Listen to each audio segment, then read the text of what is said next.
Good afternoon, ladies and gentlemen. My name is Roar Nashman, and today we're going to be talking about PRP, platelet-rich plasma therapy. Now, this is a more personal story, but I'll give it to you guys anyways. So, a year ago, about 1 year ago, I was playing soccer, and I was practicing with some of my friends, and I think it was about evening time, and I was doing some step overs. If you don't know what that is, it's basically trying to fake that you're trying to go in a certain direction.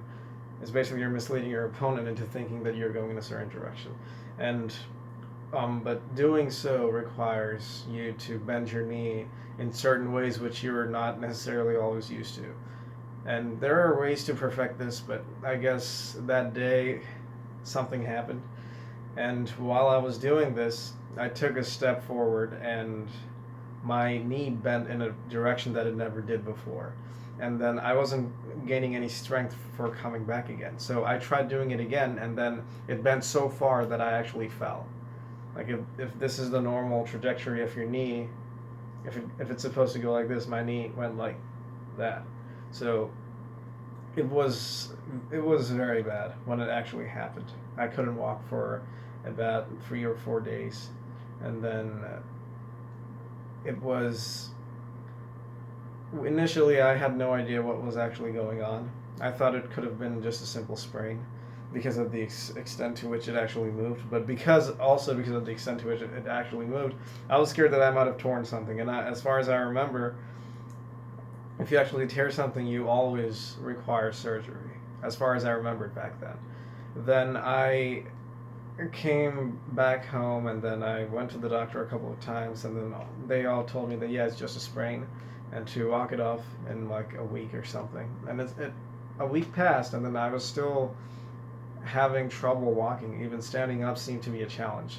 And what ended up happening was that I went for an MRI because obviously the doctors didn't want me to do that. They just got an X-ray at first because it's cheaper. An MRI is very expensive, and at the time I was not covered by insurance either. So an MRI, like, I would have to pay for that myself, and it can easily cost above $1,000 for a single MRI scan. So what ended up happening was that I did go to another doctor, and they recommended getting an MRI since this problem was persisting still, because it could be more serious. And once I got that recommendation, I went ahead and did my MRI, and they determined that I completely tore my anterior cruciate ligament, and there was a little bit of bruising on my tibia. And that's understandable because of the fact that when I stepped the first time, I think that's when it actually tore. And the second time I stepped, when it actually bent all the way, I think my joints actually. I think there was some collision between my tibia and some other bone. So what ended up happening was that after I found that out, I was looking at some options that I could go for, and the hospital in which I actually got my MRI from, they recommended me to their orthopedic surgeon, and then he came in and he told me that it's been a month since this happened. I told him that it's been a month since it happened, and he said that surgery is the best option for this, but surgery would have cost me about $5,000 out of pocket, and I wasn't covered by insurance. So I thought it would be impossible for me to actually pay for something like that. So then I started looking into alternatives, and then I saw there were some stem cell therapies that were going on somewhere in Tallahassee. And then I was trying to, at the time I was still in Fort Myers, so going up to Tallahassee and then getting the treatment and coming back just felt like a hassle. So I was just looking into some local options too. And then my high school biology teacher recommended me to this one doctor. His name is Dr. Gardner in Gardner Orthopedics, which is located in Fort Myers, Florida, which was a good thing for me because I could just drive there, and it was very close to my house where I lived anyways. So there they did different kinds of stem cell therapies for your knee, for repairing your ACL, and it was a fraction of the cost of what it would have cost me to actually get a full-fledged surgery, an ACL repair, or an ACL reconstruction surgery, which was $5,000. And PRP is what Dr. Gardner proposed to me, That's PRP standing for platelet-rich plasma, where basically they take your blood. I believe it's 60 cc's of blood or 120 cc's of blood, and then they centrifuge it, and then they take out the platelet content from there, and then they inject the platelets from your blood back into your knee. Why do they do that? Well, supposedly they have some clotting factors which can help rebuild whatever you lost over here, because it naturally does not rebuild because there's not enough blood flow there. If there perhaps would have been enough blood flow there, it would naturally rebuild, but it just doesn't. So that's what the entire therapy is. They just inject the platelets back into your knee, and it will automatically clot and form the new ligament. That's what the treatment is supposed to do. And so it was a hit or miss, because I know for a fact that when it comes to ACL reconstruction surgeries, not all of them go bad. Most of the time they're successful, and you know that there's an ACL, you have an ACL. While PRP, it's relatively new, and it was a risk because there was no guarantee that something like this could have actually repaired my ACL. So if it wouldn't have happened the first time, I would have had to go in for a second shot of one of these things, which cost $1,200 per head. But even if that would have been true, I could not possibly think of paying $5,000 to go through surgery, and plus a rehabilitation time of 6 months before I could actually start running again, and bed rest for several weeks. And I just couldn't settle with that thought, so I just took the risk and I went for the PRP therapy.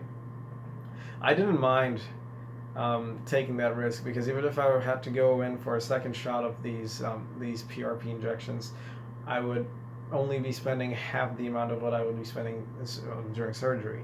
And surgeries have a lot of complications as well. For example, if the surgery goes wrong, or if the ligament was not placed in right, or if your body rejects it, there's many things which can possibly happen, or the ligament sometimes even dies. And then even if it is successful, let's say everything goes successfully, you're 6 times more likely to tear the same ligament again.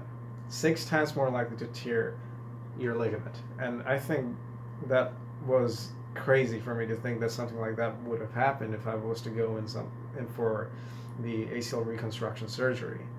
And moreover, it has complications once you actually go into your older ages. So, like, let's say if you're 40 or 50, you could have complications of the same knee, and you have a higher likelihood of contracting some sort of arthritis, developing some sort of arthritis. And all these added up to me just going for the PRP.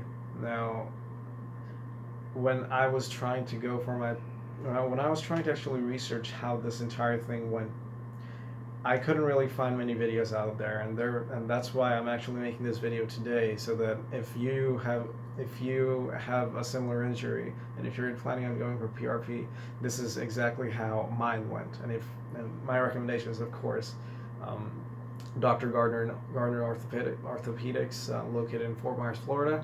I will put all of that in the description below. So what happened was they scheduled me for the day the procedure would take place. So I went in and they took the blood out first.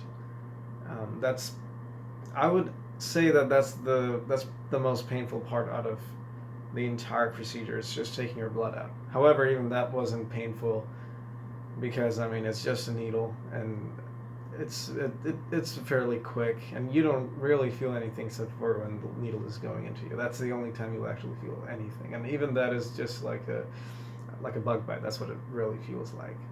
So after they draw the blood, they centrifuge it and they prepare it, and then they extract the platelets, the extra platelets that your blood has, and then they will put that in a syringe, and then I was taken to the operating room, and then they first provided me with a local anesthesia, and it was just in the region of my knee. So that's another thing that you may feel, the anesthesia. It's not when the needle is actually going into your knee, surprisingly. You don't really feel any of that. But once the actual anesthesia actually starts flowing in, that's the only time you actually feel that, hey, there's an extracellular liquid that's actually flowing into my into my knee, and it's kind of a strange sensation. However, that also soon goes away because it goes numb in no time. And then after that, they take the syringe with the platelets, the PRP, and then they inject that into your knee. And after they finish doing that, they just wrap it up with a bandage, and then they give you an immobilizer or a brace so that it's easier, so that you don't bend your knee anytime soon. And I was not allowed to bend my knee for, I think it was a month. I think 30 days is how long I was not allowed to bend my knee for. And I was given an immobilizer, and I rarely got off the immobilizer. The only time I got off the immobilizer was when I was taking a shower or something like that. But even with that, it didn't really hinder many of the things that I did. It was easier for me to walk. You could even notice from like the first week, it feels much better. It felt much better for me, at least. And then after a month, when I took it off, it does feel a little weird. It's like you haven't bent that knee in 30 days. That's a long time. And so your joints, your joints are not used to that bending process anymore. So you need to get used to that again. And it takes like 2 or 3 days to get used to the bending again. And I think it's been a total of 5 months now, and I can fully bend. I can fully extend my knee again, and thank God that this actually was successful, and I can actually play almost every sport now, even though I haven't been completely cleared by the doctor yet. But I missed my last appointment where I should have, well, where I assumed that I would be cleared. But right now I feel great, and I can do all my activities just like I used to again. So that was my experience with PRP, platelet-rich plasma therapy. And if you're planning on going for it, I think that is the better option. If the only two choices you have is PRP and surgical reconstruction of the ACL or MCL or anything of that sort. So that's it for today, guys. I'll see you next time.